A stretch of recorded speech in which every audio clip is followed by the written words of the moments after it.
दिनेश सिंह की जब हम बात करेंगे तो पैसा इंपॉर्टेंट नहीं माना जाएगा। ये आन बान की सलाह जो है एक तरह से लड़ाई मान चुके हैं गायघाट में, और किसी भी परिस्थिति में यह टिकट सभा का जो असर है वो गायघाट पर सीधा पड़ रहा है।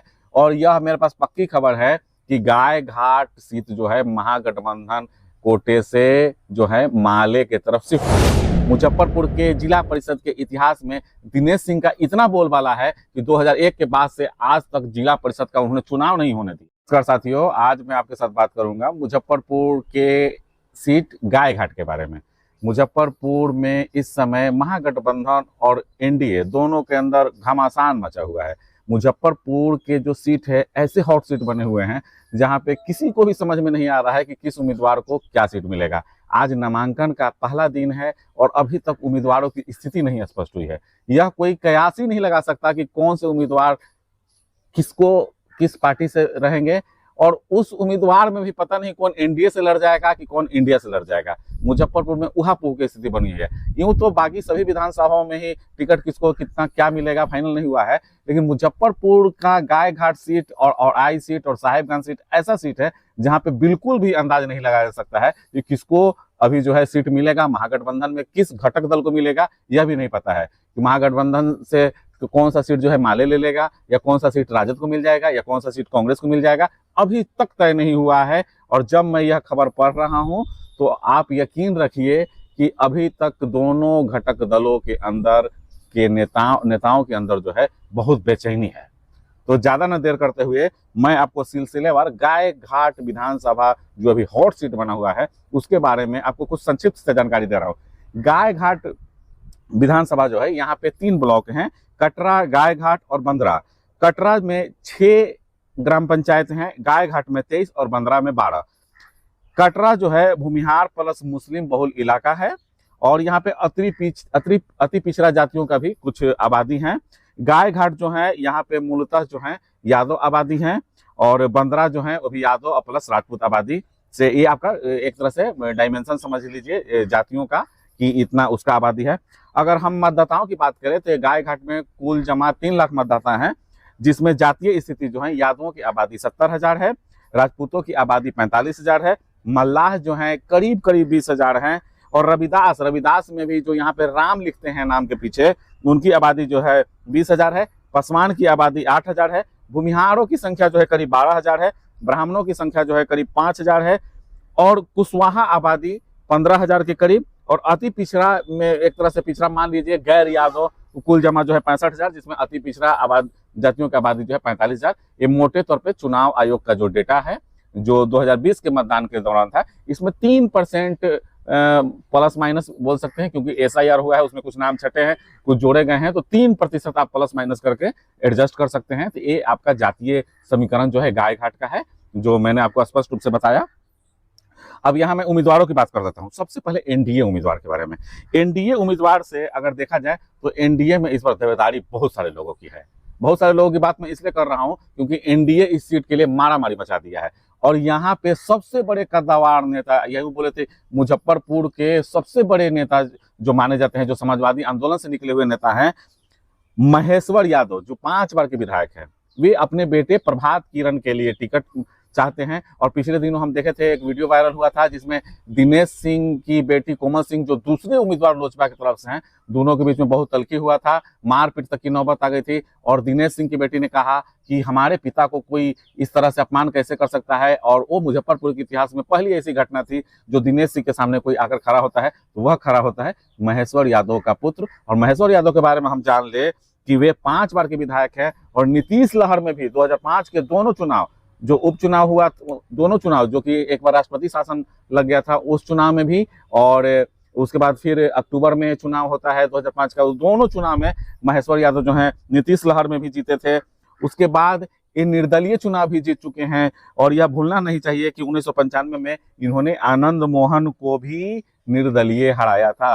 आनंद मोहन का उस समय तूती बोली जाती थी, और राजपूतों का एकमात्र सर्वदलीय मतलब सर्वमान्य नेता आनंद मोहन को हम लोग जानते थे, जो लवली आनंद, उनकी पत्नी लवली आनंद के बारे में पूरा जो है अखबारों में पटा रहता था। उस कैंडिडेट को महेश्वर जी ने निर्दलीय हराया था।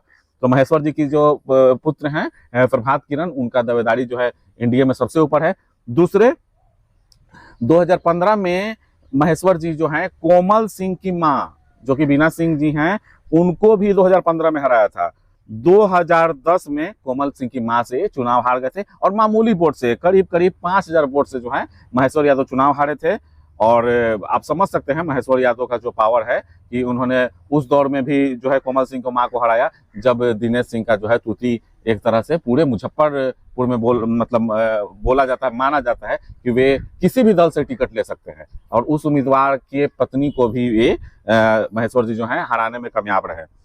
दूसरा उम्मीदवार जो है कोमल सिंह का, जिसका मैंने पूर्व में चर्चा कर दिया किस तरह से उनका प्रभात किरण के साथ विवाद हुआ था। ये लोजपा से टिकट मांग रही हैं और लोजपा के सबसे बड़े सशक्त दावेदार के रूप में है। और यह पैसा की बोली, दिनेश सिंह की जब हम बात करेंगे तो पैसा इंपॉर्टेंट नहीं माना जाएगा। ये आन बान की सलाह जो है एक तरह से लड़ाई मान चुके हैं गायघाट में। और किसी भी परिस्थिति में यह टिकट चाहते हैं और प्रभात किरण से यह टिकट छीनना चाहते हैं, क्योंकि वो आन बान शान की बात हो गई थी।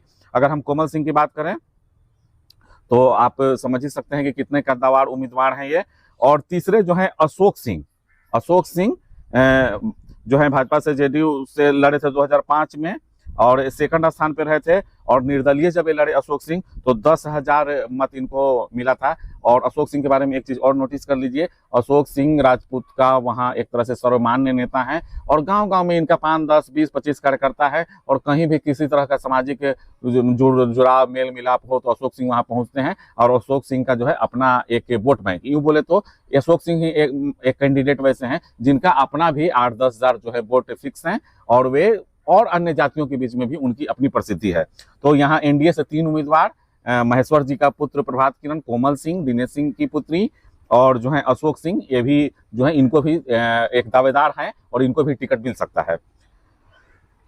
अगर हम इंडिया गठबंधन की बात करें, महागठबंधन की बात करें, तो यहाँ पे बहुत हेर फेर मचा हुआ है। पहले तो यह कहा जाता था कि यह सीट जो है माले को मिलेगा, फिर उसके बाद आया कि नहीं राजद या परंपरा का सीट है, यह सीट जो है छोड़ नहीं सकता है। लेकिन खींचतान क्योंकि इसका कनेक्शन औराई विधानसभा से है, जो आप हमारे दूसरे विश्लेषण में सुनेंगे औराई विधानसभा के बारे में। तो औराई विधानसभा का जो असर है वो गायघाट पे सीधा पड़ रहा है। और यह मेरे पास पक्की खबर है कि गायघाट सीट जो है महागठबंधन कोटे से जो है माले की तरफ शिफ्ट हो गया है। माले यह सीट लेने में लगभग कामयाब हो गया है और यहाँ से निवर्तमान विधायक राजद के जो हैं वो राजद अपना सीट छोड़ने को राजी है, क्योंकि हम यह जानते हैं कि इधर माले जो है अपना एक विनिंग सीट जो है मगध क्षेत्र में वो छोड़ने को राजी हो गया है रामबली यादव के रूप में। और वो सीट जो है राजद शिफ्ट किया है, तो राजद का भी कहना है कि हमें भी वो सीट दीजिए जो अब विनिंग है। तो इस प्रकार से औराई का असर प्लस ये मगध के सीट का असर जो है माले वह सीट लेने में लगभग कामयाब हो गई है। और वहां से माले कैंडिडेट जो हैं जितेंद्र यादव जी को बनाया जाएगा। जितेंद्र यादव जी खासे लोकप्रिय कैंडिडेट हैं वहां। और यह जान लीजिए कि वे 4 बार से लगातार जिला परिषद हैं। और जिला परिषद रहते हुए इन्होंने किसको हराया था? इन्होंने हराया था निरंजन राय। सोचिए कितना दिलचस्प है, जिला परिषद रखते हुए जो वर्तमान राजद विधायक हैं निरंजन राय, उनके पिताजी रामचंद्र राय को जिला परिषद चुनाव में ये हराते हैं। तो जितेंद्र राय की शक्ति और उनका जो क्षेत्र में प्रभाव है उसको हम लोग दरकिनार नहीं कर सकते हैं। और आज तक जान लीजिए मुजफ्फरपुर के जिला परिषद के इतिहास में दिनेश सिंह का इतना बोलबाला है कि 2001 के बाद से आज तक जिला परिषद का उन्होंने चुनाव नहीं होने दिया। और यही जितेंद्र राय हैं जो उनके विरोध में हमेशा जो है चुनाव का बाइकआउट करते हैं और उनका समर्थन नहीं करते हैं। एक है मुक्तेश्वर चौधरी जो विरोधी खेमा से रहते हैं, तो 2, एक जितेंद्र राय और दूसरे मुक्तेश्वर चौधरी ही ऐसे हैं जो उनके विरोध में, दिनेश सिंह के विरोध में खड़े होते हैं।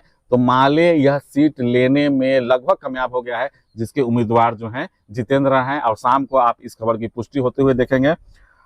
और मान लिया अगर 5%, अगर मान लिया कि 5% अगर यह सीट राजद बचाने में कामयाब रहता है, तो वहां पे निर्विरोध रूप से निरंजन राय जो हैं उनको टिकट मिलेगा। निरंजन राय के बारे में हम जान लें कि वे बहुत शालीन हैं, सौम्य छवि के हैं, किसी से उनका कोई लफड़ा नहीं रहता है और अपने क्षेत्र में अच्छे खासे लोकप्रिय हैं और किसी से किसी भी तरह का जो है एक तरह से बोले तो सौम्य छवि होने के कारण किसी से इनका कोई जातीय विषमता और इस तरह से चीजें नहीं है। लेकिन इस बीच से हम इनकार नहीं कर सकते, जिस प्रकार से हॉट सीटिंग बनी हुई है, कोमल सिंह का प्रवेश, दिनेश सिंह का प्रवेश, तो यादवों के अंदर यह है कि हमें इस तरह से नेता नहीं चाहिए जो थोड़ा सा दबंग प्रभाव का नहीं हो। और यह सामाजिक मान्यता भी है कि इतना सौम्य छवि रहकर जो है दिनेश सिंह से नहीं लड़ा जा सकता है। तो देखिए ये खबरें छनकर जैसे जैसे हमारे सामने आएगा मैं आपको बताता चलूंगा, और आप समझ सकते हैं कि गायघाट सीट जो है मुजफ्फरपुर के लिए कितना बड़ा हॉट सीट बना हुआ है। हमारे पास जो भी और भी इनपुट मिलता है मैं आपके सामने उपस्थित होकर बताऊंगा। आप हमारे साथ बने रहिए। बहुत बहुत धन्यवाद।